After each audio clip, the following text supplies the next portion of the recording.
There was some questions put her way, and she did say she'll have an announcement very soon, but they've been hearing that for the past couple of weeks. So the frustration just continues to mount, and as league play is expected to go here, if they were open, if they aren't able to get league play underway this year, they may not be here come 2021. Live in Hudsonville, Eric Estrivo, Fox 17 News. All right, Eric, thank you. We apologize for those technical difficulties. Meantime, White House Coronavirus Response Coordinator Dr. Deborah Birx was in Michigan today. She was meeting with the governor in Lansing this morning before hosting a roundtable at St. Mary Mercy Medical Center in Livonia. Dr. Birx talked about the importance of wearing masks, social distancing, and working together to curb the spread of COVID-19. I'm really carrying a message that we have the power to prevent community spread, and it starts with us and ends with us. It is our behavior that starts cases and can stop cases. And so neither I or anybody in the administration is willing to sacrifice American lives for herd immunity. We'll get to herd immunity through a vaccine, and that's the right way to do it. And Dr. Birx has been on the road for the past few months, meeting with governors and health experts across the United States. And the state today is confirming 524 new cases of COVID-19. They're also announcing 14 deaths. Those new numbers bring the total to more than 6,500, and nearly 90% of those who have died are ages 60 and up. And about a third of those deaths have been in nursing homes, which is about 2,100 people. As of yesterday, about 8,200 nursing homes and residents had tested positive, and about 3/4 of them have recovered. The state says 99% of nursing facilities in Michigan are now reporting case data. And nationally, almost 6.1 million people have tested positive for the virus. According to Johns Hopkins University, more than 185,000 people have died, but more than 2.2 million have recovered. And back here at home, Grand Valley State University says they are not concerned with the 123 positive COVID cases identified in students. And in fact, the school says it's what they expected when bringing students back to campus. Fox 17's Julie Dunmeyer explains.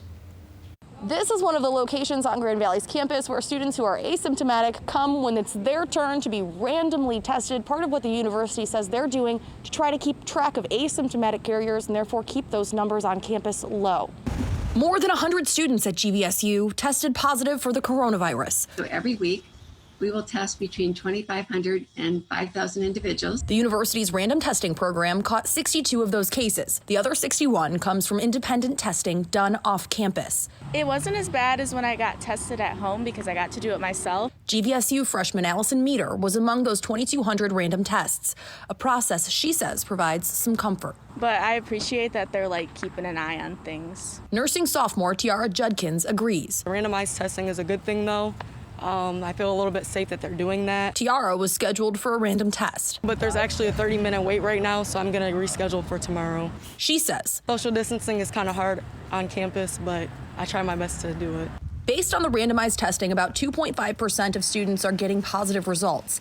But health officials can't calculate GVSU's overall positivity rate because they don't have the data for how many students get tested independently with negative results. At this time, I think that we should maintain our course. And the rising curve doesn't concern health officials with the school just yet, saying they're at a moderate risk or level 2. If they got to a level 3 or 4, they consider changing to a more online-based model. Then we will take a look and we will make the appropriate adjustments as we go. And if at some point it gets to a very, very high level, of course, we would make sure we want the safety of our community and the community at large to be okay. So we would do that. But at this time, we do not feel we're at that level. For students, they feel the university is doing everything they can and are hopeful the numbers don't continue to rise. I'm a little nervous. I just don't want to get sent home. Tents like this one are set up across Grand Valley's campus, so students have the option to meet in person. They can book them out for their classes. Just one of the many precautions the university says that they're taking, while also trying to give students as normal or as close to normal as a learning experience as possible.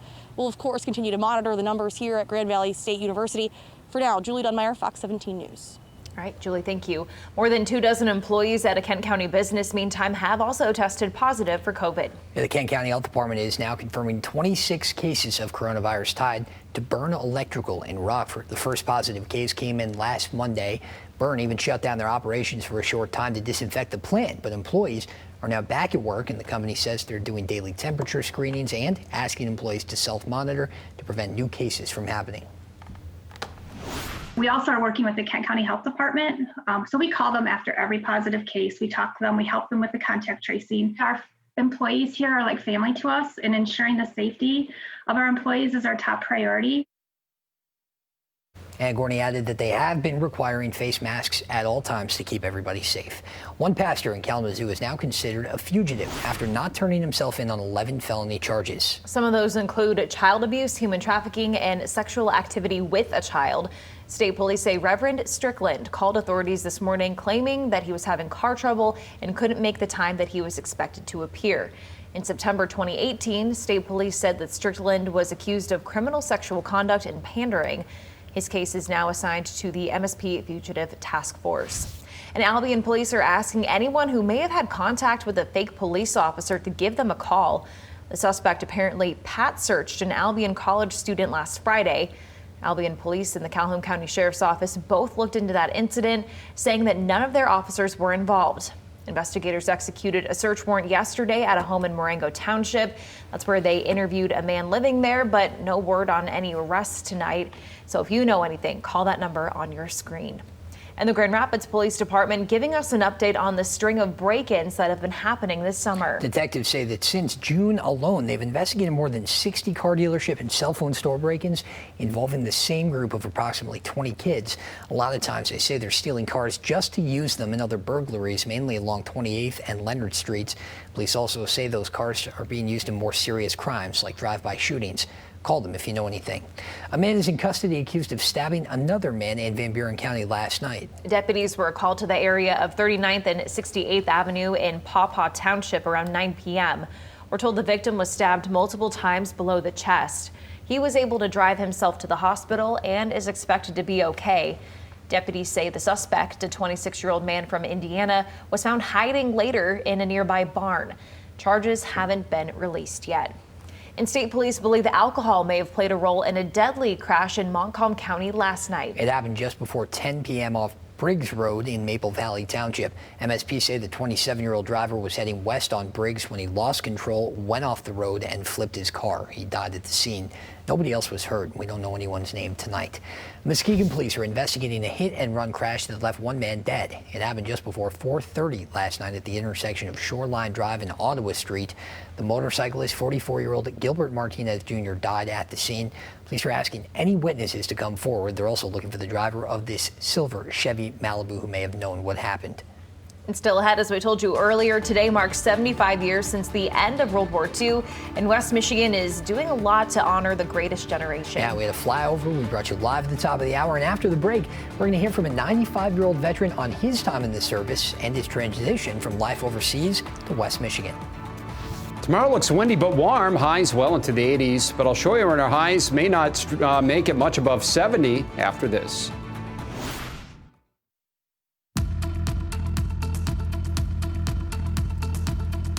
All right, nice day out there across West Michigan. A nice evening in South Haven. A little bit of wave action, some whitecaps there near the shore, and the waves going to increase over the next day or two with some stronger westerly winds setting up for tomorrow. We've currently got temps in the mid to upper 70s. South Haven, Holland, Muskegon, Fremont, Kalamazoo, and Three Rivers all at 77 degrees. It's 78 right now at Grand Rapids, 76 at Battle Creek, 79 for Ionia, 75 at Big Rapids, and 75 at Coldwater. Dew point numbers right now, direct measure here of how much moisture is in the air. The lower the number, the drier it is. Anything above 60 gets noticeable, but all of us are below 60, so very comfortable dew point levels. In fact, some spots like Grand Rapids and Ionia have dew points in the 40s right now, so there is really no feels-like factor to speak of. What you see on the thermometer is pretty much what you get in terms of that heat index right now. First weather headline tonight looks pleasant. Tomorrow does look a bit on the windy side, but fairly warm, then much cooler for Friday. In fact, some spots will struggle to get above 70 tomorrow or Friday, make that, and then mainly dry for the long holiday weekend. Average high for this time of year, 78. Our average low is 58. We're going to be pretty close to that for most of the 7-day planner kind of plus or minus 5 degrees. As we take a look at the satellite radar picture right now, quiet here in West Michigan, quiet all the way out into the plains too. Some showers over northern North Dakota, and all the areas of red are either wind or fire weather warnings, a sign of things to come for us for tomorrow. As not this front, but this cold front, this is the one that we're concerned about over Montana, screams to the east. Passes, drops some colder air in place by Friday, and as that transition from warm to cold takes place tomorrow, those winds out of the southwest and west are really going to pick up. Tonight, though, looks pretty quiet. Winds fairly light, only 5 to 10 miles an hour from the west to southwest. Lows right around 62 with a mainly clear sky for tonight. For tomorrow, we're looking at a lot of sunshine early, then a narrow band of showers, maybe a rumble of thunder rolls on through the area right around 2, 3, 4 o'clock, and then it moves right back out again after dinner time. Look for rainfall totals, only a few hundredths of an inch, and look for winds to really increase in the afternoon. As you can see, some spots seeing gusts in the 40s, certainly 30s look likely in terms of wind gusts over the course of the afternoon for tomorrow.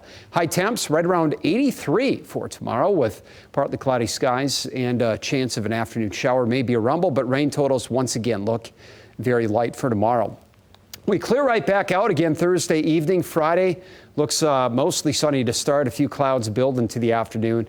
And over Mecosta County, for example, even Montcalm, there might be a sprinkle on Friday, according to the RPM model there. And according to the 8 to 14 day outlook from the Climate Prediction Center, or CPC, we're still odds favoring slightly cooler than average temperatures around here. But again, it looks pretty close to average over the next 7 days. Keep in mind, our average high is 78. Tomorrow, we're going to be above that at 83.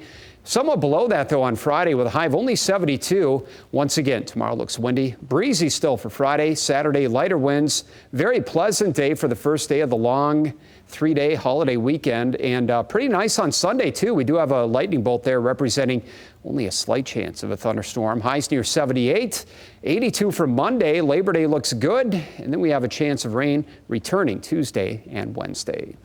All right, thank you for that, Ty. A packaging plant in Kalamazoo is now facing a class action lawsuit. It was filed on behalf of more than 100 people. Coming up, why the bad smell isn't the only reason that this woman right here joined that lawsuit.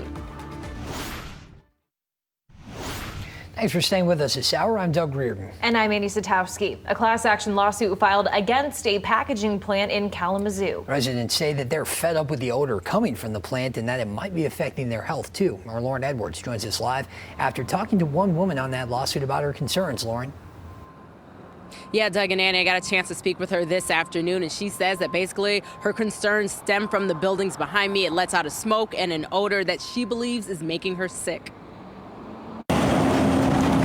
There's a problem that should have been fixed, and it's not being fixed. It's not even a concern on their radar to be fixed. And that problem, Brandy Crawford Johnson says, is this: a thick cloud of smoke above the Graphic Packaging International building in Kalamazoo. Like night hours, you can see it and smell it really bad. And it was burning my eyes, causing my asthma to be flared up. Johnson says she's seen it since she bought her home back in May. The odor is so bad that she bought air purifiers for every room in her house. When I started having those symptoms, I just started doing a lot of research on Graphic Packaging International, and I started doing FOIA requests and trying to talk to the state. Learning about the packaging plant, paper mill sites, and the toxins they release, she became so fed up she contacted a lawyer in late July. Tuesday, they filed a class action lawsuit. You know, we don't believe that they deserve millions in tax breaks either of our taxpayer money when they're, poisoning us with this odor. So far, she says 100 residents have joined, and she expects more to come. If the judge and a jury can see all the facts, I believe that we would definitely win this lawsuit because all the facts are there. Ultimately, she just wants the problem fixed. The pandemic has kept her indoors for months, and she says the smoke and its odor isn't making it any better. To be able to have to be stuck in the house all the time and not even be able to enjoy your yard, have people over for barbecues and stuff like that, it's horrible. It's awful. So we have reached out to Graphic Packaging International behind me here in Kalamazoo, and they were saying that they do not make statements on pending litigations, but they have confirmed that they are working with the city and the community to address their odor concerns. Reporting live here in Kalamazoo, Lauren Edwards, Fox 17 News. All right, Lauren, thank you. A World War II veteran is living in West Michigan with an incredible story. Yeah, and he's going to tell us most of it coming up. We're celebrating the 75th anniversary of the end of World War II, and we're taking a member of the greatest generation and talking to him about his time and the life he's built since. Today marks the 75th anniversary of the end of World War II, and to mark the occasion, a few World War II era airplanes flew over Grand Rapids. We just watched that live. It was a really cool sight, and our Michael Martin sat down with a 95-year-old veteran to hear his story. Michael. Yeah, Annie, Doug, good evening. Still up here on top of the JW Marriott, where just about a half an hour ago we got to see those World War II airplanes fly by past where we're at, past several locations in West Michigan. They came from over near Ypsilanti. But as you guys mentioned, I had the privilege to sit down with a member of our country's greatest generation, Milt Rackham, last week, and he told me about his time overseas and how it all sticks with him even decades later. I know I did what I needed to do for our country at that time. 95-year-old Milt Rackham now lives with his wife Carol in their Belding home. A proud great-grandfather, he's run his furniture upholstery business from an attached workshop since the 60s. You notice right here?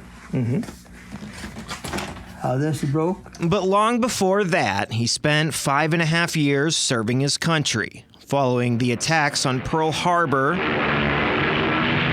Milt, who was just 17 and months away from graduating high school, felt it was his duty to enlist. I went to the service officer. I told him I was 18. And he says, Milt, you can't fool me. He says, remember, I was your scoutmaster. I know how old you are.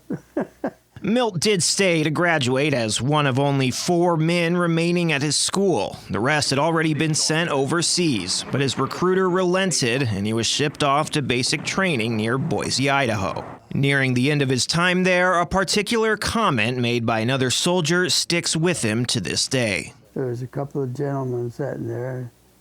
He says, how many of you think is going to come home alive? I never did forget that. I had a lot of bad things happen. Milt never spoke much about those bad things that happened after he came home. Despite raising 7 kids and dozens of grandkids, he really only told his story once in a book he wrote in 2013. Here we are. In it, he shows us a photo of the PT boat he served on with a gaping hole ripped across its bow, the result of a skirmish with 2 Japanese destroyers. I went up to the skipper. I said, hey, you know, we got a destroyer on each side. He says, the hell we do? I said, look over there, look over there. Wow. He said, well, we've got to be ready to get the hell out of here. But it wasn't his first time under pressure from the enemy. Milt was also involved in the Battle of Kiska, an effort by the Allied forces to reclaim an island off Alaska from the Japanese. The Japanese had it made because they'd hold in on the mountain in the caves, you know. If you'd come to them, they could shoot you out. There, for about a week, it was Milt's job to move the fallen soldiers onto boats so they could be taken back to the States to be buried. You know you got a job to do. You concentrate on it. You do it. Eventually, Milt would end up in the South Pacific, where he was seriously injured while guarding a U.S. munition ship. It landed right between my legs. It was made a hole in the floor here. 2 inches long here and 20 inches out there. Just missed enough it went on the inside of my feet. The war was over that day for me. But before coming home, he would spend over a year in a New Guinea military hospital. Was hurt bad, wasn't healing. Another guy to get better and go home. That's a hard feeling. And when he finally made it back home, he said only his physical wounds had healed. When I come home, I was a basket case. I really was. I didn't want to do nothing. I didn't want nobody to bother me. I didn't want to bother nobody else. It was just a bad situation. Now he's bothered all the time. Nobody lets him. Carol helped him start a new life. He has these bad dreams, so hence we're still together. And Milt discovered his second calling in upholstery work. We put a new board here, one here. Finding a peace and renewed purpose in West Michigan, proud of his service, but still dealing with the harsh realities of what he had to do. My son put this up. He said, I want that stuff up out of there where you can see it once in a while. No, you want to bring back bad memories. Is it hard to look at it sometimes? Yeah, once in a while. Especially this one. Still, if he had the chance to go back in time, Milt says he would serve his country all over again. I was just doing my job, you know. It was sometimes a hard job, but I was doing it. Yeah, so a very good reason why we refer to them as our greatest generation. To hear more about Milt's story, you can check out our web article at fox17online.com. But for now, we're live in downtown Grand Rapids. Michael Martin, Fox 17 News. All right, Michael, thank you. Incredible story. And we should note that Governor Whitmer is also paying tribute to Michigan veterans, proclaiming today as the greatest generation day across our state. Yeah, well, a heads up for everyone in Michigan. Russian hackers are not targeting Michigan voters. The Secretary of State's office debunked that rumor in a tweet this morning after reports that hackers in Russia got the personal information of millions of Michigan voters. The Michigan Department of State says that public voter information is actually accessible to anyone through a Freedom of Information Act request, adding that if any voters do suspect misinformation, to report it on the state's website. And legislation proposed in the State House would eliminate license plate tabs here in the state. Yeah, Representative Matt Maddox says that getting rid of annual plate renewals would save Michiganders time and money because the state wouldn't have to print or mail those stickers out. It would also cut down on visits to the Secretary of State's office. Maddox also added that police have records to show when license plates expire so that those small colored stickers aren't necessary. The package is still in committee. United Airlines will furlough more than 16,000 employees in October. This is a number that's actually lower than anticipated, but it still makes up about 20% of their frontline workers. United is the latest major U.S. carrier to announce massive layoffs. American and Delta each announced plans over the past couple of weeks to cut about 20,000 workers. United says that furloughs will be effective on October 1st unless Congress approves another $25 billion to help cover payroll costs. And Michigan State students are starting the fall semester today, but for most of them, everything is online. And the Spartans had originally planned to resume face-to-face learning, but a couple weeks ago they pivoted, citing outbreaks at other campuses as the reason for extra safety. And while the university asked students to stay home and not move to campus, they are making exceptions for international students. At this point, the university plans to return kids to campus sometime in the spring. And over to Calvin University, they resumed in-person classes yesterday for the first time since March 12th. The university says more than 3,800 COVID tests have now been conducted on students and staff, and just 12 came back positive, 4 of which are currently active. We're told that all of those people are off campus and in isolation. And the Grand Rapids Public Museum announced today they'll be getting a $30,000 grant for their Magic Lantern Preservation and Access project. The goal is to preserve and log about 5,000 historical images on glass slides while then making the artifacts available online. The images offer a rare glimpse of Michigan in the 1920s, showcasing things like Michigan animals, General Motors, canoeing down the Muskegon River, and lumbering. The grant comes from the Institute of Museum and Library Services. And staying focused can be tough for kids, especially with this new learning environment, but there's now a video game that could help. Yeah, and it's all based on tracking eye movements. We'll have a closer look at how it works. Strong winds and big waves expected on Lake Michigan for tomorrow, but do those conditions last into that all-important Labor Day weekend? I'll show you with my marine forecast plus your 7-day planner coming up next.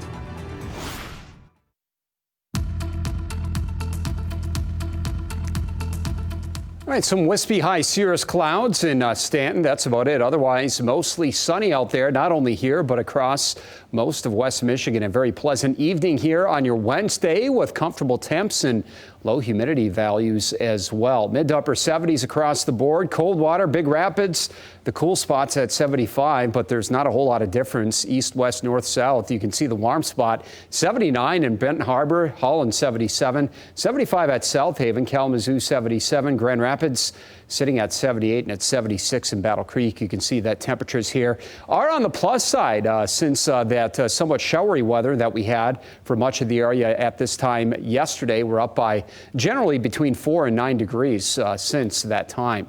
The high today, we hit 80 in Grand Rapids after a low of 68, so actually a fair amount above average, especially when you consider our low temp was above by 10 degrees.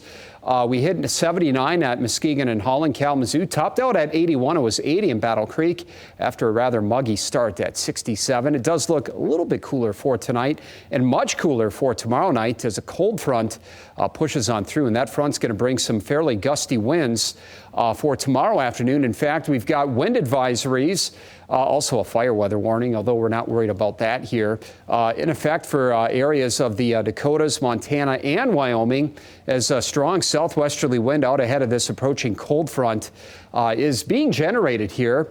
Very strong area of low pressure here pulling in that air from the southwest. And that's the type of wind that we're going to be dealing with around here for tomorrow. Not going to be a huge factor over land, but over Lake Michigan, that will produce some fairly big waves for your Thursday.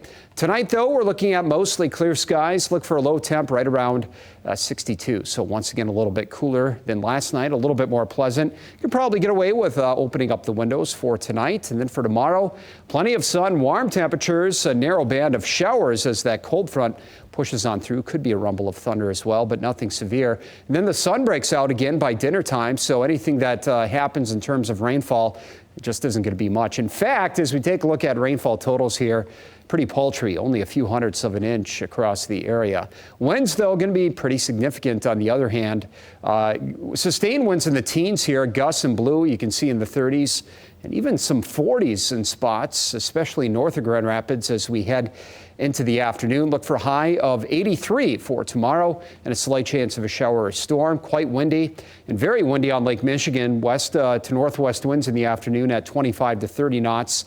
Pushing those waves to 5 to 8 and eventually 7 to 10 feet by evening. For that reason, there is a high beach hazard risk for most of the area. So that means if you're planning on swimming tomorrow, you might want to reconsider. The waves are going to be huge.